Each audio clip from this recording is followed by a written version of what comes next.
Good afternoon all.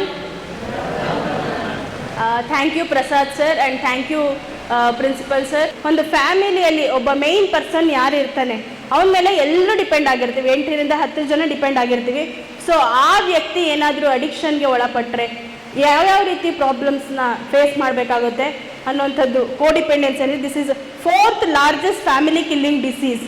Addiction ಅನ್ನುವಂಥದ್ದು 4th largest family killing disease.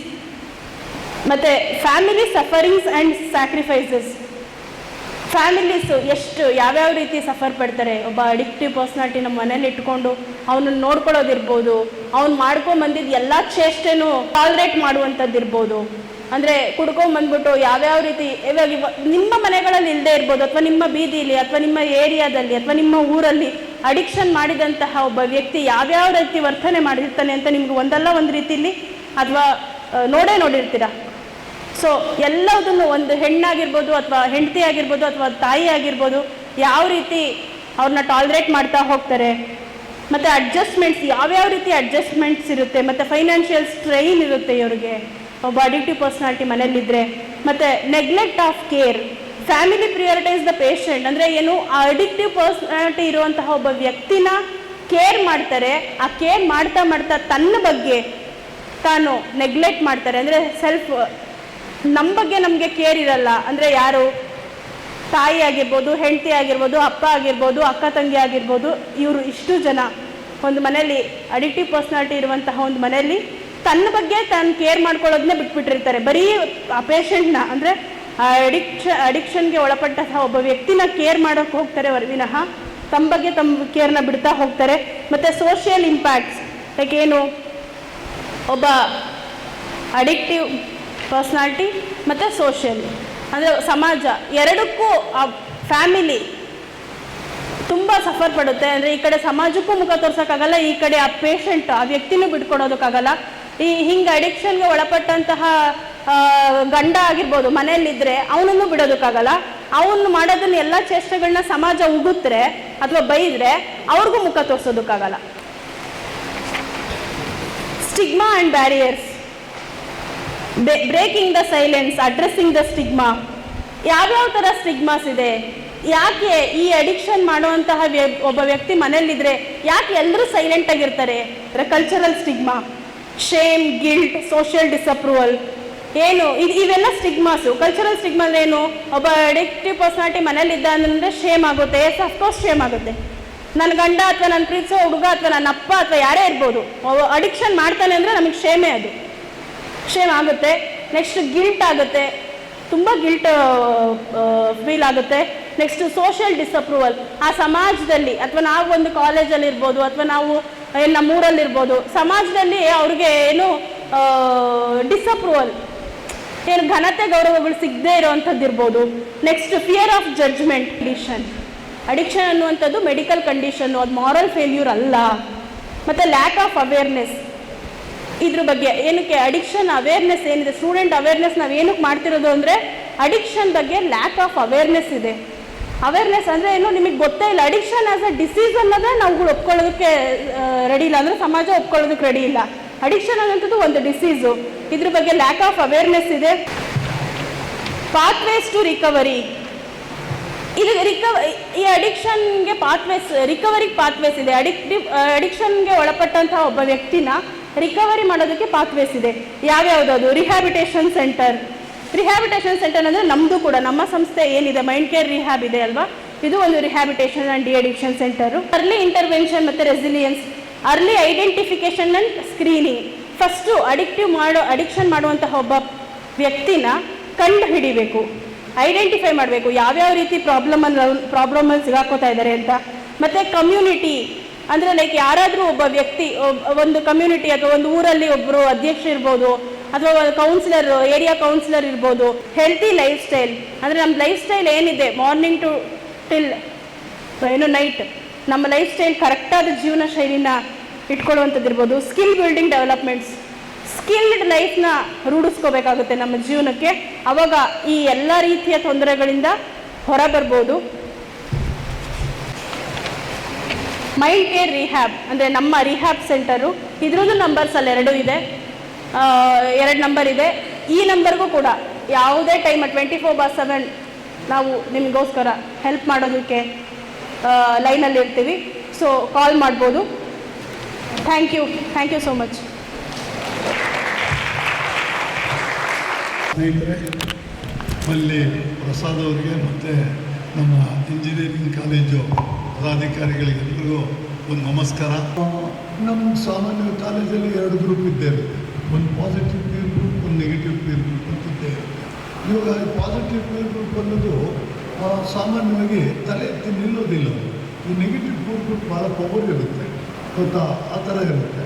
ಇವಾಗ ಕಾಲೇಜ್ಗೆ ಅಂತ ಬರ್ತಾರೆ, ಮನೆಯಿಂದ ಬರ್ತಾರೆ, ಬಂದಾದಮೇಲೆ ಕೆಲವು ಗ್ರೂಪಲ್ಲಿ ನೋಡಿ ಕಾಲೇಜ್ ಒಳಗೆ ಬರೋದಿಲ್ಲ. ಅವರು ಫುಡ್ ಆ್ಯಂಡ್ ಡ್ರಿಂಕ್ಸ್ ಸಬ್ಸ್ಟೆನ್ಸ್ ಅಂತ ಕರಿತೀವಿ. ನೀವು ಚಿಕ್ಕ ವಯಸ್ಸಲ್ಲಿ ಏನಾದರೂ ಅದನ್ನು ತಗೊಳ್ಳೋಕ್ಕೆ ಶುರು ಮಾಡಿದ್ರೆ, ಇಲ್ಲಿ ಒಂದು ಅಂಡರ್ಲೈನ್ ಮಾಡ್ತಾಯಿದ್ದೀನಿ, ಅದು ಬೀರು ಆಗಿರ್ಬೋದು, ಬ್ರ್ಯಾಂಡಿ ಆಗಿರ್ಬೋದು, ನೀರಾಗಿರ್ಬೋದು, ಎಣ್ಣಾಗಿರ್ಬೋದು, ವಿಸ್ಕಿ ಇರ್ಬೋದು, ನಮ್ಮಿರ್ಬೋದು, ಅದರಲ್ಲಿರ್ತಕ್ಕಂಥ ಕೆಮಿಕಲ್ ಇದೆಲ್ಲ ಅದು ಮೂಡ್ ಆಲ್ಟ್ರಿಂಗ್ ಸಬ್ಸ್ಟೆನ್ಸ್ ಅಂತ ಮೇಡಮ್ ಅದನ್ನು ಎಕ್ಸ್ಪ್ಲೈನ್ ಮಾಡಬೇಕು. ಗೊತ್ತಾಯ್ತಾ? ಮತಿ ಕೆಡಿಸುವ ರಾಸಾಯನಿಕ ದ್ರವಗಳು ಇದು ದೇಹಕ್ಕೆ ಬೇಕಾಗಿಲ್ಲ, ಇದು ಮನುಷ್ಯನಿಗೆ ಬೇಕಾಗಿಲ್ಲ. ಅದು ಯಾಕೆ ತಯಾರು ಮಾಡ್ತಿದ್ರೆ ಮೆಡಿಸಿನ್ಸ್ ಡಾಕ್ಟರ್ಸ್ಗೋಸ್ಕರ ತಯಾರು ಮಾಡ್ತಾರೆ. ಅದನ್ನು ನಾವು ಬಾಟ್ಲಿ ಕುಡಿಬೇಕಾಗಿಲ್ಲ. ಕುಡಿಯೋಕ್ಕೆ ಬೇಕಾದಷ್ಟು ಜ್ಯೂಸ್ಗಳಿದೆ, ಬೇಕಾದಷ್ಟು ಹಾಲಿದೆ, ತುಪ್ಪ ಇದೆ ಅಲ್ವಾ, ಬೇಕಾದಷ್ಟು ಇದೆ. ಅದು ನಮ್ಮ ದೇಹಕ್ಕೇನು ಬೇಕಾಗೋದಿಲ್ಲ. ಅಪ್ಪಿತಪ್ಪಿ ನಾವು ಸ್ಟೂಡೆಂಟ್ಸ್ ಆಗಿ ಏನಾದರೂ ಇದನ್ನು ತಗೊಳ್ಳೋಕ್ಕೆ ಶುರು ಮಾಡಿದಾಗ ಏನಾಗುತ್ತೆ ಅಂದರೆ ಭಾಳ ಸಂತೋಷ ಕೊಡುತ್ತೆ. ಒಂದು ಗ್ಲಾಸ್ ಬೀರ್ ಕುಡಿದ್ರೆ ಅದು ನಮಗೆ ಎಷ್ಟು ಸಂತೋಷ ಕೊಡುತ್ತೆ. ಅದು ಒಂದು ಫಾಲ್ಸ್ ಕರೇಜ್ ತೋರಿಸುತ್ತೆ. ವಿ ಲವ್ ದಟ್ ಟೀನೇಜಲ್ಲಿ ಆ್ಯಕ್ಚುಲಿ ನಮ್ಗೆ ಆ ಕರೇಜ್ ಬೇಕು. ಅದಕ್ಕೋಸ್ಕರ ಅದು ಕುಡಿದ ತಕ್ಷಣ ಒಂದು ಧೈರ್ಯ ಬರುತ್ತೆ. ಅದು that's not the real courage. ಅದು ಬಂದು ಫಾಲ್ಸ್ ಕರೇಜ್ ಅಂತ ಕರೀತೀವಿ. ಅದು ಟೆಂಪ್ರವರಿ. ಆ ಕೆಮಿಕಲ್ ಅದನ್ನು ಆ್ಯಕ್ಟ್ ಮಾಡುತ್ತೆ, ಆ ಥರ ಮಾಡುತ್ತೆ. ಅದು ಬಾಡಿ ಮತ್ತು ಬ್ರೈನ್ ಸೆಲ್ಸ್ 2 ಇಂಟಾಕ್ಸಿಕೇಷನ್ ಆಗಿದ ತಕ್ಷಣ ಬಾಡಿ ಸೆಲ್ಸಲ್ಲಿ ಒಂಥರ ಕೆಲಸ ಮಾಡುತ್ತೆ, ಬ್ರೈನ್ ಸೆಲ್ಸಲ್ಲಿ ಇನ್ನೊಂದು ಥರ ಕೆಲಸ ಮಾಡುತ್ತೆ. ಅದು ಕಾನ್ಷಿಯಸ್ನ ತಪ್ಪಿ ಸಬ್ ಕಾನ್ಷಿಯಸ್ ಇರುತ್ತೆ. ಆ ಸಬ್ ಕಾನ್ಷಿಯಸ್ಸಲ್ಲಿ ಏನಾಗುತ್ತೆ ಗೊತ್ತಾ, ವ್ಯಾಲ್ಯೂಸ್ ಹೊರಟೋಗುತ್ತೆ, ಭಯ ಹೊರಟೋಗುತ್ತೆ. ತಾಯಿ, ತಂದೆ, ಅಣ್ಣ, ತಮ್ಮ, ಇಲ್ಲಿ ಕಾಲೇಜಿನ ಪ್ರಿನ್ಸಿಪಲ್ಸು, ಫ್ರೆಂಡ್ಸು, ಇದೆಲ್ಲ ನಮಗೆ ಕಾನ್ಷಿಯಸ್ಸಲ್ಲಿ ಮಾತ್ರ ವ್ಯಾಲ್ಯೂಸ್, ಹ್ಯೂಮನ್ ವ್ಯಾಲ್ಯೂಸ್ ಅಂತ ಕರಿತೀವಿ. ಆ ವ್ಯಾಲ್ಯೂಸ್ ಅಲ್ಲಿ ಮಾತ್ರ. ಅದು ಸೆಮಿ ಕಾನ್ಷಿಯಸ್ ಆಗಲಿ ಸಬ್ ಕಾನ್ಷಿಯಸ್ಗಾಗಲಿ ಬಂದಾಗ ಎಲ್ಲಿರುತ್ತೆ.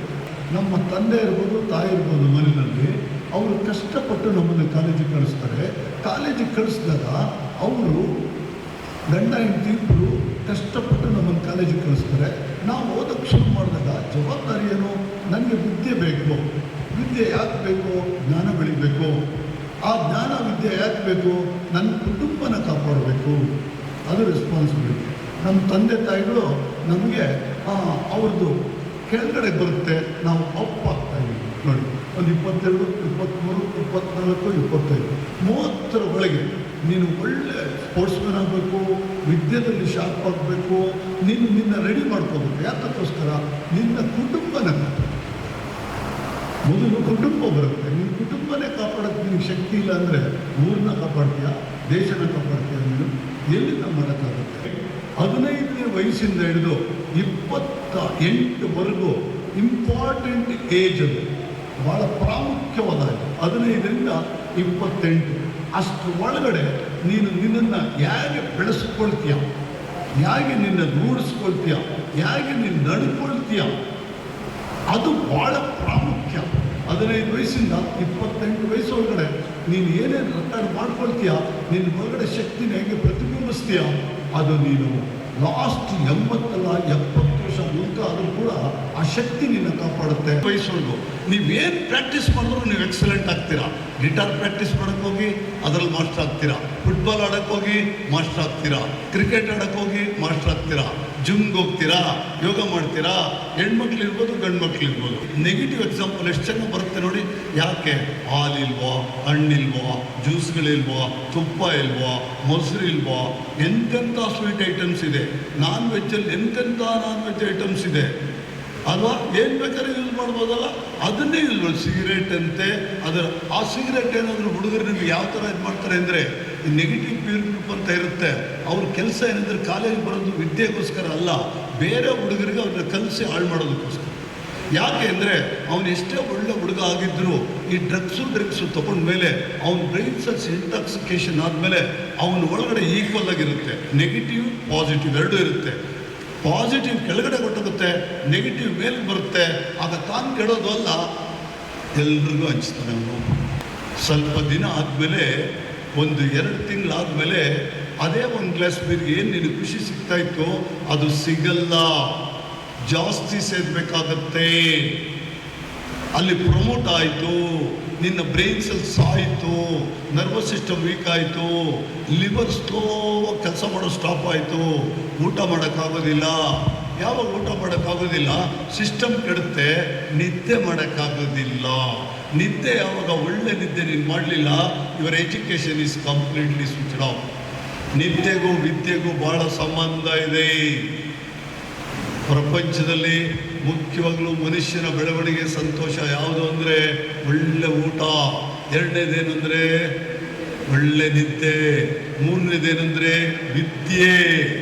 ನಿದ್ದೆ ಇಲ್ಲ, ವಿದ್ಯೆ ಇಲ್ಲ, ಊಟ ಇಲ್ಲ, ನಿದ್ದೆ ಇಲ್ಲ, ನಿದ್ದೆ ಇಲ್ಲ, ವಿದ್ಯೆ ಇಲ್ಲ, ಮೂರು ಇಲ್ಲ, ನೀನು ದೊಡ್ಡ 0. ಕಾಂಪೌಂಡರ್ಗೆ ಬರ್ತೀಯಾ, ಗೌರ್ಮೆಂಟ್ ಕಾಲೇಜ್ ಒಳಗಡೆ ಅಲ್ಲಿ ಒಳಕ್ಕೆ ಬರೋದಿಲ್ಲ, ಕಾಂಪೌಂಡ್ ಮೇಲೆ ಕುತ್ಕೋತೀಯಾ, ಅಲ್ಲಿ ಹುಡುಗರನ್ನ ಅಲ್ಲಿ ಮ್ಯಾಕ್ನೈಸ್ ಮಾಡ್ತೀಯಾ, ಎಲ್ಲಾದರೂ 10 ರೂಪಾಯಿ ಸಿಕ್ಕಿದ್ರೆ ಸಿಗರೇಟ್ ಹೊಡ್ಕೊಂಡು ಹೊರಟೋಗ್ತೀಯಾ.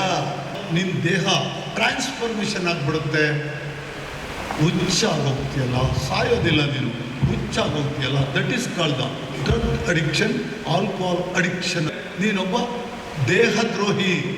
ದೇಶ ಒಂದು ಕಡೆ ಇರಲಿ, ದೇಹಕ್ಕೆ ದ್ರೋಹಿ ನೀನು. ನೋಡಿ, ಅದಕ್ಕೋಸ್ಕರ ನಮ್ಮ ಮನೇಲಿ ನಮ್ಮ ತಂದೆ ತಾಯಿಗಳು ನಮ್ಮ ಕಾಲೇಜಿಗೆ ಕಳಿಸೋದು.